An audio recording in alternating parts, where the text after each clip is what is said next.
भीड़।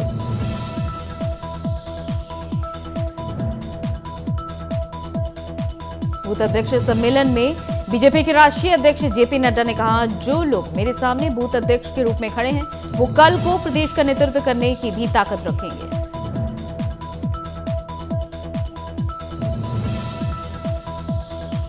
जेपी नड्डा ने कहा कि सभी राजनीतिक पार्टियां वोट बैंक के साथ जुड़ी हैं, जातिवाद के साथ काम कर रही है, वंशवाद में पूरी तरह से डूबी हुई हैं।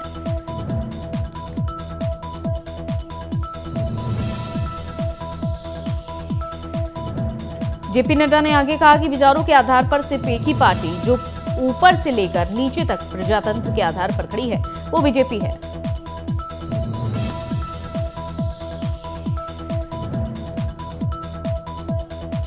विपक्ष पर निशाना साधते हुए नड्डा ने कहा, कोई जिन्ना के नाम पर जीता है तो कोई परिवारवाद के नाम पर पार्टी खड़ी करता है।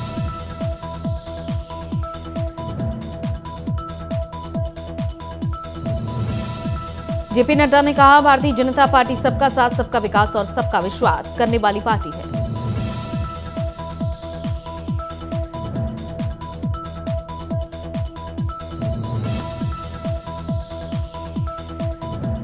किसानों का भला अगर किसी ने किया तो वो मोदी जी ने किया और उनकी सरकार ने किया। उन्होंने कहा कि यूपी में कभी यूरिया के लिए गोलियां और लाठियां चलती थी।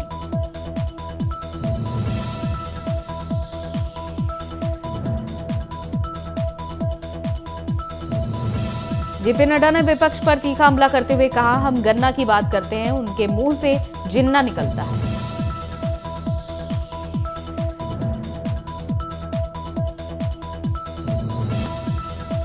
मुझे उन लोगों से, पार्टियों से खतरा है, उन पार्टियों से खतरा है जो वोट के लिए, कुर्सी के लिए लौह पुरुष सरदार पटेल से मुकाबला करने के लिए जिन्ना का जिन्न निकालते हैं।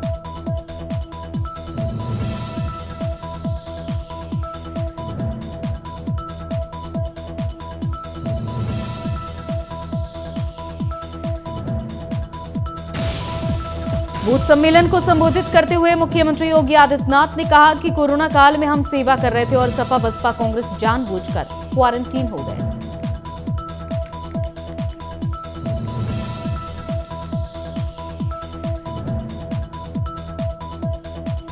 विपक्ष ने वैक्सीन का दुष्प्रचार किया और लोगों के जीवन के साथ खिलवाड़ करने की कोशिश की।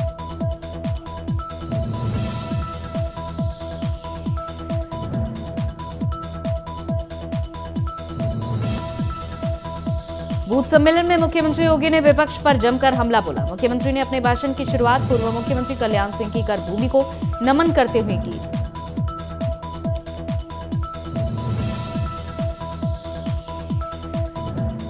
उन्होंने उपलब्धियां गिनाते हुए कहा कि एटा का मेडिकल कॉलेज प्रधानमंत्री की देन है।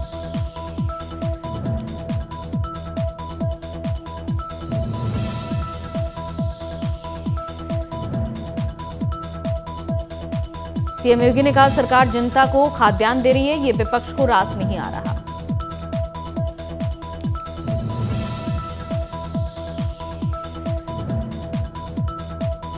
सीएम योगी ने पिछले सरकारों पर हमला करते हुए कहा कि सपा की सरकार में गरीब के हक पर डकैती पड़ती थी।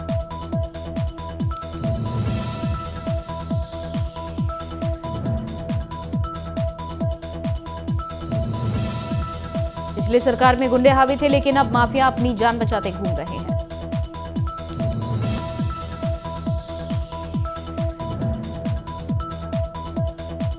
माफिया पहले व्यापारियों का अपहरण करते थे, उनकी जमीन हड़पते थे, आज उन्हें अपनी जान बचाना मुश्किल हो रहा है।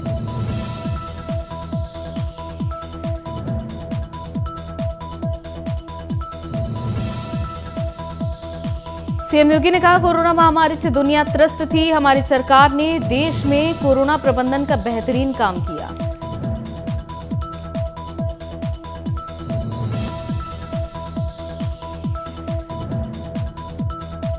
सीएम ने कहा, पीएम मोदी के नेतृत्व में कोरोना प्रबंधन हुआ, बीजेपी के कार्यकर्ताओं ने दिन रात सेवा की।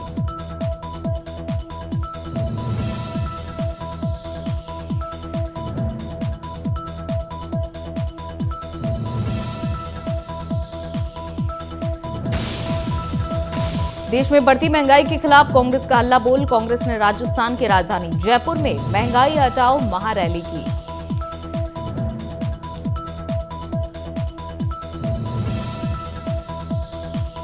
इस महारैली में कांग्रेस अध्यक्ष सोनिया गांधी, राहुल गांधी और प्रियंका गांधी जैसे दिग्गज नेता शामिल हुए।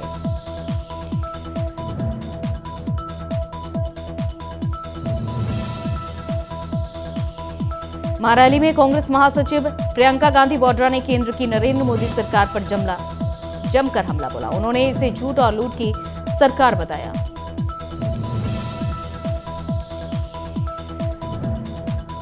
प्रियंका गांधी ने आरोप लगाया कि मोदी सरकार को किसानों की कोई चिंता नहीं है, ये सिर्फ पूंजीपतियों के लिए ही काम करती है।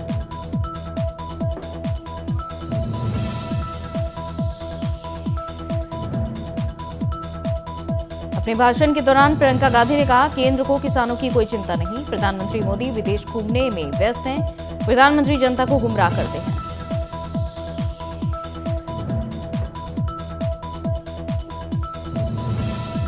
राहुल गांधी ने कहा कि हिंदू सत्य के लिए मरता है। महात्मा गांधी ने पूरे जीवन सत्य की खोज की, लेकिन हिंदुत्ववादी गोडसे ने उनके सीने में 3 गोलियां मार दी।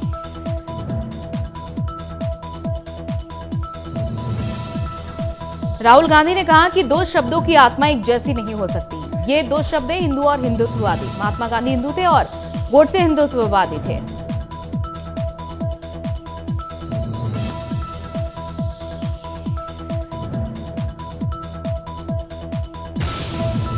यूपी में मुफ्त डबल राशन वितरण की शुरुआत। सीएम योगी आदित्यनाथ ने डबल राशन वितरण योजना की शुरुआत की।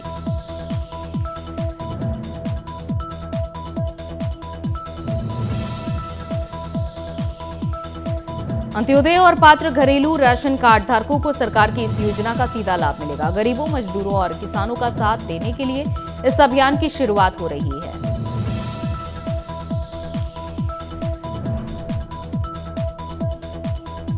सीएम योगी ने कहा, यूपी में 15 लाख परिवार को मुफ्त राशन मिल रहा है।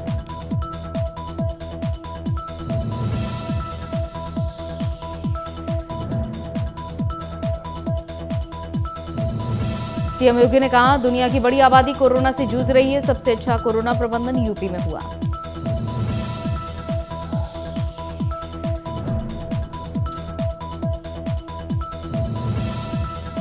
मुख्यमंत्री योगी आदित्यनाथ ने कहा कि गरीबों को होली तक मुफ्त राशन दिया जाएगा। ये डबल इंजन सरकार के कारण ही संभव हो पाया है।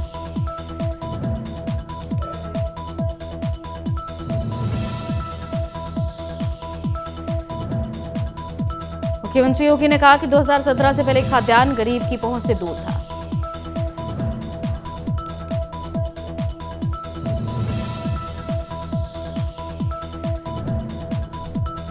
मुख्यमंत्री योगी ने कहा कि ये डबल इंजन सरकार की सफलता है।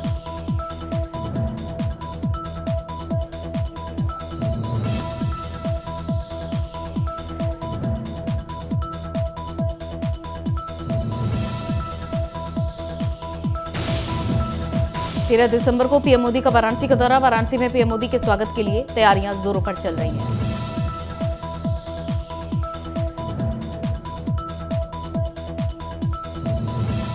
पीएम मोदी का कल अपने dream project Kashi Vishwanath Dham corridor का लोकार्पण करेंगे। उत्तर प्रदेश सरकार ने इस लोकार्पण को यादगार बनाने के लिए तैयारियां लगभग पूरी कर ली हैं।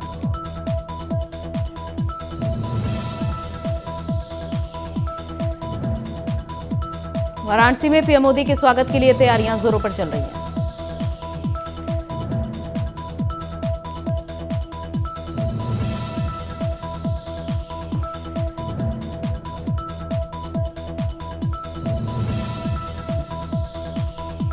अयोध्या में प्रस्तावित श्री राम अंतर्राष्ट्रीय एयरपोर्ट का शिलान्यास जनवरी के पहले सप्ताह में होगा।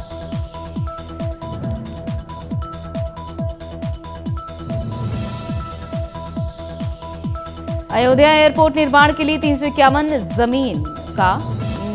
एकड़ जमीन का अधिग्रहण हुआ।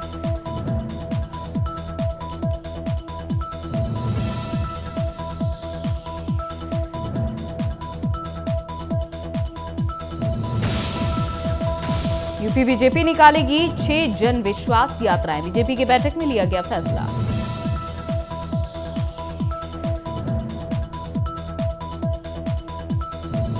उन्नीस को 5 और 20 दिसंबर को एक यात्रा बीजेपी की ओर से निकाली जाएगी।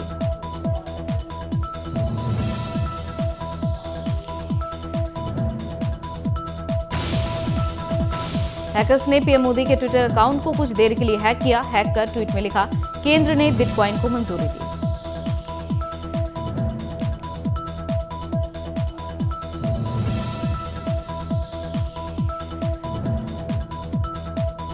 मोदी के ट्विटर अकाउंट को तुरंत सुरक्षित कर लिया गया है। हैकर ने बिटकॉइन को कानूनी मान्यता दिए जाने की बात कही।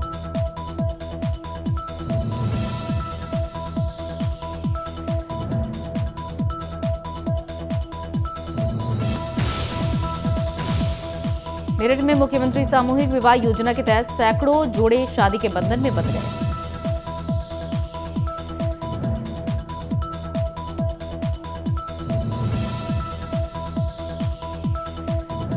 कार्यक्रम में मेरठ की जिलाधिकारी के बालाजी मौजूद रहे, तो वहीं वर और वधू ने कोरोना की गाइडलाइन का पालन किया। 7 फेरों के साथ विवाह संपन्न किया।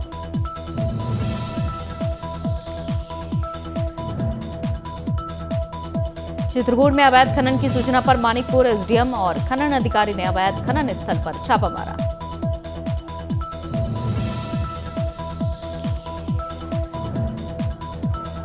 एसडीएम ने कहा, किसी भी कीमत पर अवैध खनन नहीं होने दिया जाएगा।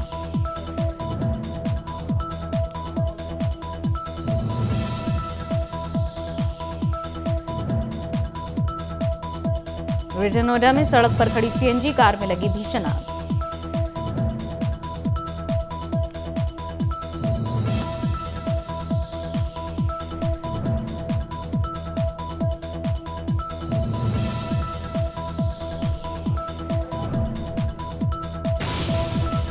मुख्यमंत्री पुष्कर सिंह धामी ने देहरादून में केंद्र पोषित योजनाओं की समीक्षा की।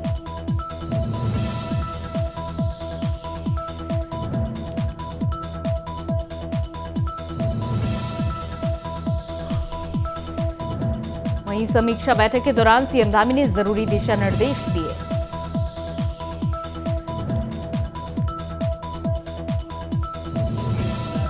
वन मंत्री हरक सिंह रावत ने कहा कि अस्कोट वन्यजीव अभयारण्य प्रदेश का ऐसा पहला इको सेंसिटिव जोन है जिसमें एक भी गांव सम्मिलित नहीं है। वहीं हरक सिंह रावत ने कहा कि इन वन्य क्षेत्र में बसे हुए जितने भी गांव हैं उनके विकास का रास्ता खुल गया है।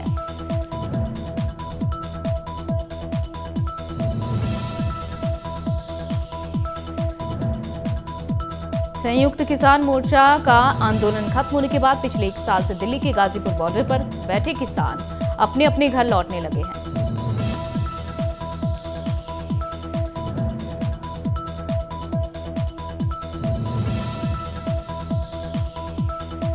इस धरने में शामिल रुड़की के किसान भी आंदोलन स्थल से घर वापसी की ओर आने लगे।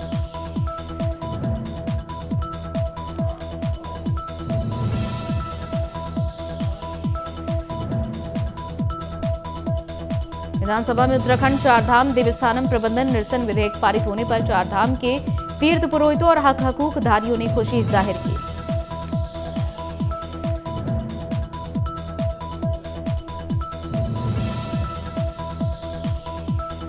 वहीं तीर्थ पुरोहितों और पुजारियों ने कहा कि निश्चित रूप से सरकार का निर्णय ऐतिहासिक और साहसिक है।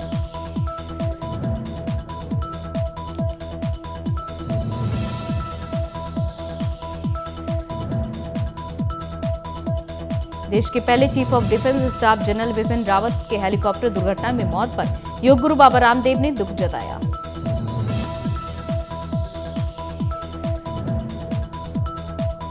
साथ ही साथ बाबा रामदेव ने दुर्घटना के पीछे किसी साजिश होने की आशंका भी जताई है।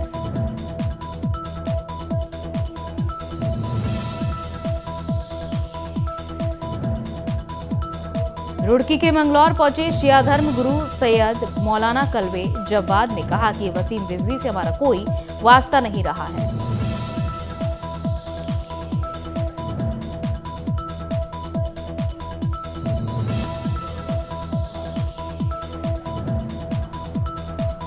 शिया धर्म गुरु कल्वे जब्बाद ने पूर्व राज्य मंत्री सैयद अली हैदर जैदी के आवास पर प्रेस से मुखातिब हुए।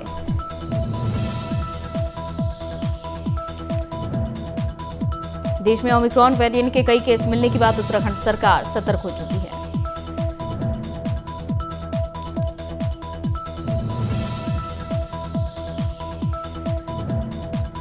इसके साथ ही प्रदेश में आने वाले यात्रियों की आरटी-पीसीआर की रैंडम जांच के बाद ही देवभूमि में प्रवेश का आदेश दिया गया है।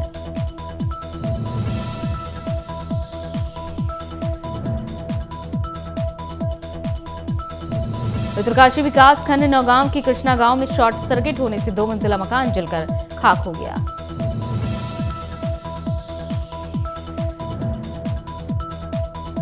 भीषण हादसे में किसी जान माल का नुकसान नहीं हुआ। हालांकि घटना में घर में रखा सारा सामान जलकर खाक हो गया।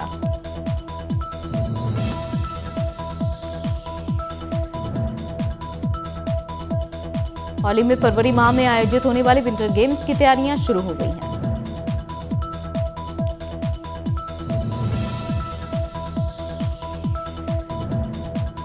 साथ ही साथ स्की लिफ्ट की मरम्मत का कार्य भी शुरू हो गया है। देश में जानलेवा कोरोना वायरस के ओमिक्रॉन वेरिएंट का खतरा लगातार बढ़ रहा है। वहीं अकेले महाराष्ट्र में अब तक ओमिक्रॉन के 17 मामले सामने आ चुके हैं।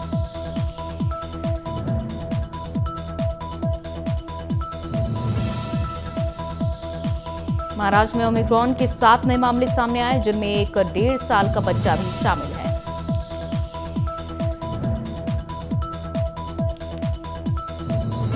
ओमिक्रॉन के बढ़ते हुए खतरे को देखते हुए मुंबई पुलिस ने जुलूस, रैली और सभी मोर्चे पर रोक लगा दी।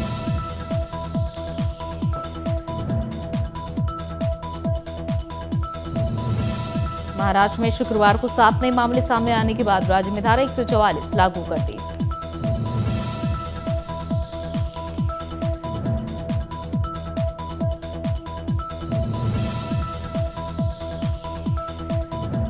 डेल्टा वेरिएंट की तुलना में ये वेरिएंट 5 गुना ज्यादा तेजी से फैलता है।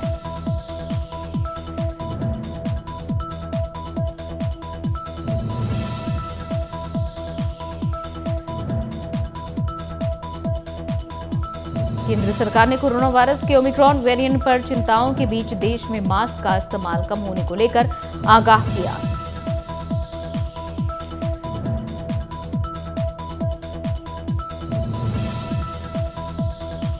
दुनिया में 59 देशों तक ओमिक्रॉन पहुंच गया है और इसके करीब 3000 केस मिले हैं।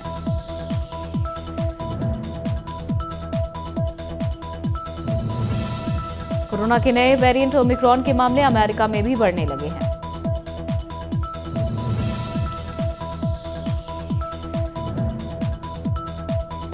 अमेरिका के सीडीसी ने ओमिक्रॉन वेरिएंट को हल्की बीमारी बताया है।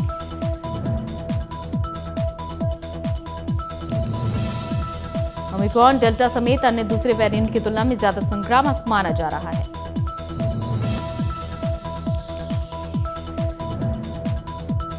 दक्षिण अफ्रीका के वैज्ञानिकों और डॉक्टरों का कहना है कि ओमिक्रॉन से संक्रमित मरीजों के लक्षण सामान्य सर्दी जुकाम की तरह ही नजर आ रहे हैं।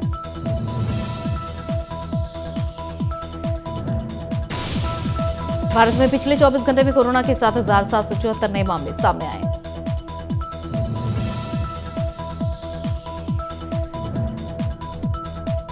पिछले 24 घंटे में कोरोना से 306 मरीजों की मौत भी हो चुकी है।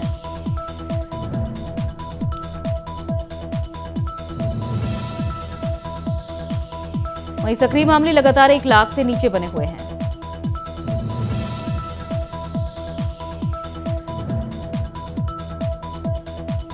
वहीं देश में 7,678 लोगों ने पिछले 24 घंटे में कोरोना को मात दी।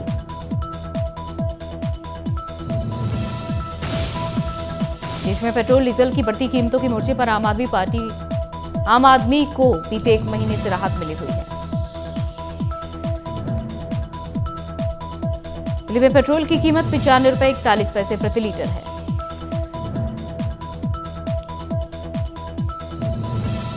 चार प्रमुख महानगरों दिल्ली, मुंबई, कोलकाता और चेन्नई की बात करें तो देश की आर्थिक राजधानी मुंबई में ईंधन के दाम सबसे ज्यादा है।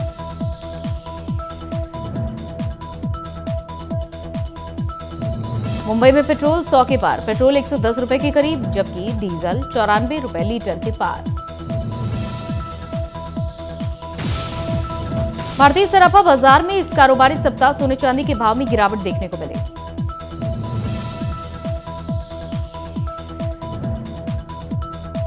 चांदी का भाव 61 1000 रुपए के आसपास पहुंच गया है। इंडियन रेलवे पुराना चोला उतार अब सर्विस के मामले में फ्लाइट को टक्कर देने की तैयारी में है। जल्दी प्रीमियम ट्रेनों में ट्रेन होस्टेस सर्विस शुरू होने वाली है। इतना ही नहीं, रेलवे इन दिनों इन ट्रेनों में यात्रियों को घर जैसा खाना भी उपलब्ध कराने जा रहा है। पीएफ खाताधारकों के लिए नॉमिनी जोड़ना अनिवार्य कर दिया गया है।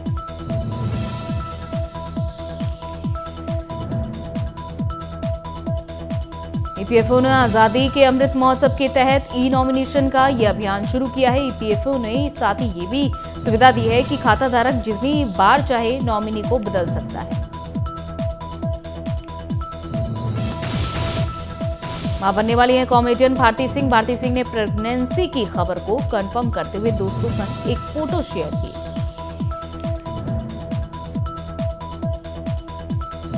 भारती ने पति हर्ष लिम्बाचिया, जस्मीन वसीन और अली गोनी के साथ फैंस को गुड न्यूज सुनाई।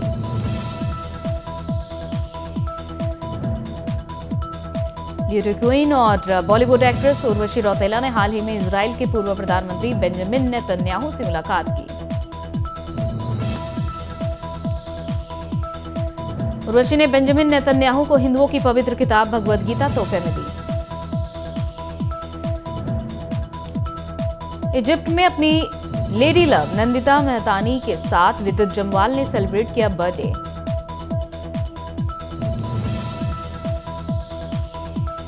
नंदिता ने विद्युत के बर्थडे के लिए खास तरह का केक ऑर्डर किया।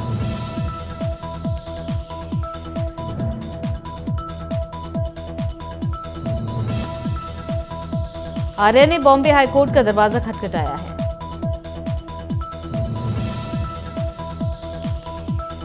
आपको बता दें कि हर शुक्रवार सुबह 11 से 2 बजे के बीच आर्यन खान को नारकोटिक्स कंट्रोल ब्यूरो के ऑफिस हाजिरी के लिए पेश होना पड़ता है।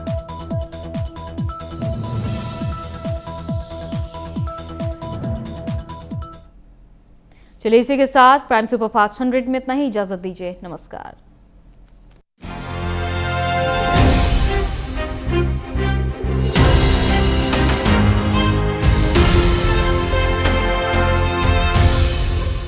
ये है प्राइम न्यूज, क्योंकि सच जरूरी है। 2017 से पहले जो लड़के हैं गलती हो जाती है बोलकर छूट जाते थे। 2017 के बाद उन अपराधियों पर होती है कार्रवाई। फर्क साफ है। 2017 से पहले मेरठ से दिल्ली पहुंचना था दूभर। 2017 के बाद दिल्ली बस 1 घंटे दूर। फर्क साफ है। 2017 से पहले कर्ज के बोझ तले दबा था किसान। 2017 के बाद कर्ज माफी से हुआ है खुशहाल। फर्क साफ है। 2017 से पहले भैंस ढूंढने वाली पुलिस 2017 के बाद अपराधियों को काबू करती है।